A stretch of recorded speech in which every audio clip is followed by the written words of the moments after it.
Hi friends, நம்ம வீட்டில் ஒரு சின்ன ஃபங்க்ஷன் சொல்லியிருந்தேன். அது பார்த்திங்கன்னா முகூர்த்தக்கால் போடுறது தான்.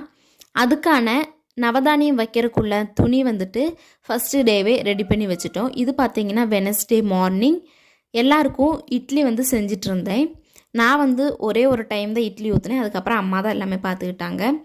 பெரியவங்க எல்லோரும் வந்த உடனே முகூர்த்தக்கால் போட்டாச்சு. அதுக்கப்புறமா வந்திருந்த பெரியவங்க அக்காவுக்கு ப்ளஸ் பண்ணி விட்டுருந்தாங்க. ப்ளஸ் பண்ணிவிட்டு எல்லாருக்கும் இட்லி கொடுத்துர்லான்னு இட்லி எல்லோரும் சாப்பிட்டு கிளம்பிட்டாங்க. கொஞ்சம் வெஷல்ஸ் வந்து வாஷ் பண்ண வேண்டியது இருந்தது. எல்லாத்தையுமே வாஷ் பண்ணி வைக்கிறதுக்குள்ளே அம்மா சாதமும் வச்சுட்டாங்க. எண்ணெய் ரசமும் கருவாடு வறுக்க சொல்லியிருந்தாங்க. ரசம் வச்சுட்டு கருவாடு வறுக்கிறதுக்கு கொஞ்சமாக மஞ்சள் தூள் மிளகாய் தூள் சேர்த்து நல்லா மிக்ஸ் பண்ணி ஃப்ரை பண்ணிவிட்டு அதே ஆயிலில் சின்ன சின்ன கட் பண்ண தேங்காயும் போட்டு ஃப்ரை பண்ணி இது கூட மிக்ஸ் பண்ணோம்னா நல்லா டேஸ்ட்டாக இருக்கும். ட்ரை பண்ணி பாருங்கள். இதுவரை நம்ம சேனலை சப்ஸ்கிரைப் பண்ணலைன்னா ப்ளீஸ்